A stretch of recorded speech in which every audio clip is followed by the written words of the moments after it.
కాదు, రెండు కాదు, ఆ, ఒక నిరంతర ప్రక్రియలాగా తెలంగాణ కోసము సో జరిగింది. సో మొత్తానికి అయితే తెలంగాణ సిద్ధించింది. తెలంగాణ సిద్ధించిన తర్వాత డిఫరెంట్ గా మా తలరాతలు మారుతాయని ప్రజలు అనుకున్నారు. 100% అది నెరవేరలేదు. సో అది నెరవేరడానికి కూడా అవకాశం లేదు అని కన్ఫామ్ అయిన తర్వాత ప్రజలు తిరగబడడం మొదలు పెట్టేసిండ్రు. ఆ తిరగబడే విధానాన్ని ప్రజాస్వామికబద్ధంగా ఓటు ద్వారా చూపించారు. ఆ ఓటు ద్వారా చూపించడం పాటు మాలాంటి వ్యక్తులము అనేక సందర్భం లోపల అనేక ప్రభుత్వములు గతించిన ప్రభుత్వం అనేక కేసులు పెట్టినా కూడా వాటన్నింటిని లైట్ తీసుకొని మాట్లాడే విధానాన్ని కానీ మేము ఎక్కడ ఏ పార్టీ కండవ కప్పుకోకుండా ప్రజల పక్షాన్ని కొట్లాడాము. అప్పుడు ఇప్పుడు నిరంతరం అదే పని చేస్తున్నాం. దాంట్లో మేము సక్సెస్ అవుతున్నాం మేము కోరుకుంటున్నాం. ప్రజలు కూడా మమ్మల్ని ఆశీర్వదించారు. అందుకంటే ముఖ్యంగా టీవీ ఛానల్స్ మా వాయిస్ ని తీసుకెళ్ళడానికి ప్రధానమైన పాత్ర పోషించింది. నిజంగా ఇందుకు టీవీ ఛానల్స్ ని అభినందించాలి. డెఫినెట్ గా వాళ్ళ కోఆపరేషన్ ని యాక్సెప్ట్ చేయాలి.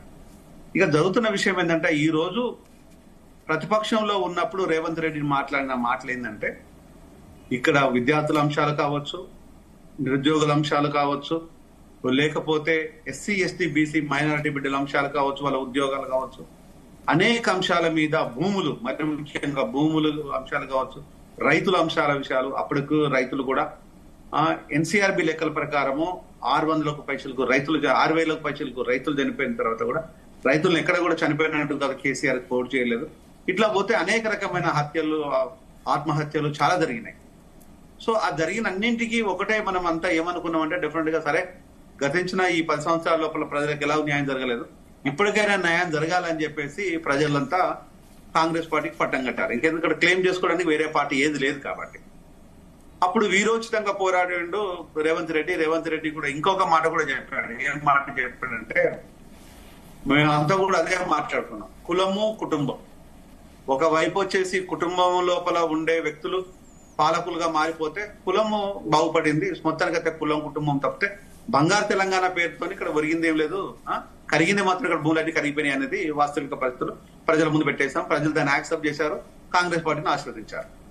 ఇక్కడ కూడా జరుగుతున్న విషయం ఏంటంటే ఇంతకుముందు చెప్పిందంతా గత ప్రభుత్వం. ఈ ప్రభుత్వం జరుగుతున్న విషయాలు ఏంటంటే మనము ఈ రోజు మాట్లాడిన మాటలలో ఎక్కడైనా నిబద్ధతగా ఉన్నామా? ఇప్పుడు ఉన్నామా అంటే ఎక్కడ అంటే ఈ గతించిన 1 year పాలన లోపల 50 మంది బిడ్డలు స్కూళ్లలో చనిపోయారు. అంటే రెసిడెన్షియల్ స్కూల్స్ లో చనిపోయారు. ఈ చనిపోయిన రెసిడెన్షియల్ స్కూల్ లోపల వాటి గురించి అయినా మాట్లాడాలనుకున్నప్పుడు గత ప్రభుత్వం చేసిన తప్పిదాల వల్ల లేకపోతే పాపాల వల్ల అక్కడ ఉండే నాయకుల వల్ల చనిపోయిన అనేది బహిరంగంగానే కొండ సురేఖ సీతక్క మాట్లాడారు. అంటే ఆ మాట్లాడడానికి మీ దగ్గర 50 మంది చనిపోతే ఒక్కడు చనిపోతేనే 302 కింద ఉరిశిక్ష వేసే మన భారత శిక్షా స్మృతి చట్టం ఒకటి ఉంది కదా. మరి అంతమందిని చనిపోవడానికి కారకులైన వ్యక్తులు మీరు ఎందుకు వదిలేశారు? మీ చాతకంతరమా? ఊరికే రాజకీయ లోపల అపవాదులు చేయాలి కాబట్టి అపవాదం మోపారా అనేది నేను చాలా సందర్భాల్లో ప్రశ్నించాను. ఒకవేళ అలాంటి వ్యక్తులు ఎవరున్నా ప్రవీణ్ బహిరంగంగా చెప్తున్నారు. ప్రవీణ్ కాదు, ఎవరిని వదిలే కేటీఆర్ ను కేసీఆర్ ని ఎవరిని వదిలేయడానికి లేదు. మరి మీరెందుకు సైలెంట్ గా ఉన్నారంటే ఇప్పుడు ఆ మాటలు ఏం మాట్లాడతారు మిత్రులు. సో అదొక అంశం. మరొక అంశం వచ్చేసి లఘుచర్ల.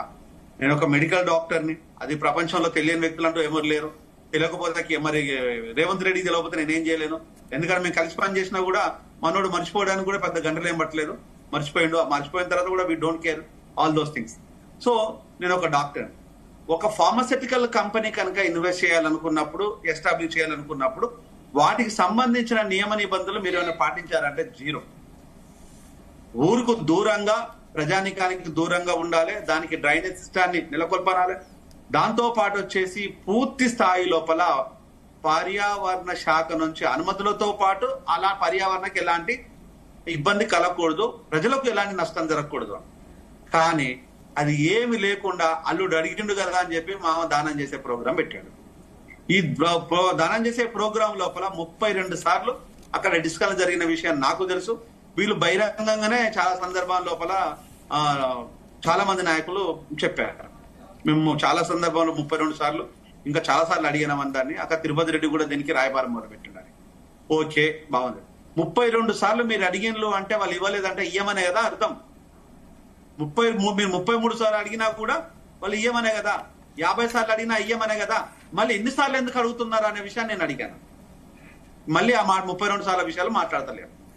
ఓకే, ఈ అంశం అంటే లఘుచర్ల కాస్త ఈరోజు ఫార్మాసిటికల్ ఇండస్ట్రీ కనుక పోయి ఈరోజు లార్జ్ స్కేల్ లోపల ఇండస్ట్రియల్ కారిడార్ అనేది తీసుకొచ్చిండ్రు. ఆ కారిడార్ లో ఫార్మాసిటికల్ కంపెనీ ఉండొచ్చు, చెప్పుల కంపెనీ ఉండొచ్చు, తట్టల కంపెనీ ఉండొచ్చు, బుట్టల కంపెనీ ఉండొచ్చు, ఏ కంపెనీ అయినా ఉండొచ్చు. ఎలాంటి రాళ్ల రప్పలు కొట్టే కంపెనీ ఉండొచ్చు, ఐరన్ కంపెనీ. ఓకే, వాళ్ళు అడిగారు అది కావాలని అక్కడే పెట్టాలన్నది ఎందుకు? మీకు ప్లేసులు దొరకలేదా? దొరకవా? నన్ను అడగండి, నేను మిగులు భూములు ఎక్కడెక్కడ నేను చెప్తాను. మీ చేత అయితే వేకేట్ చేయించండి, దొంగలను పట్టుకోండి, అరెస్ట్ చేయండి. 28 లక్షల ఎకరాల మిగులు భూములు ఎవరు తిన్నాడో వాళ్ళ అకౌంట్లో కాదండి. అది నీ చేత అవుతుందా అంటే కాదు. కానీ ఈరోజు ప్రజలను, రైతులను ఈరియా నాయక్ అనే వ్యక్తిని బేడీలు పెట్టి తీసుకోబోతుంటే నువ్వు గొప్పగా ఏదో వాళ్ళు ఉద్ధరించినట్టు వాళ్ళ ఫీల్ అయిందో నువ్వేదో కాపాడినోడిగా నువ్వు స్టేట్మెంట్ ఇచ్చినావు. అది కరెక్ట్ కాదా? ఆ కరెక్ట్ గా నువ్వు చేసే పనే కరెక్ట్ కాదు. వాళ్ళు బేడీలు వేయడం, సీఎం గా నువ్వు చేసే పని, నీ మదర్ కాన్స్టిట్యూన్స్ లో చేసే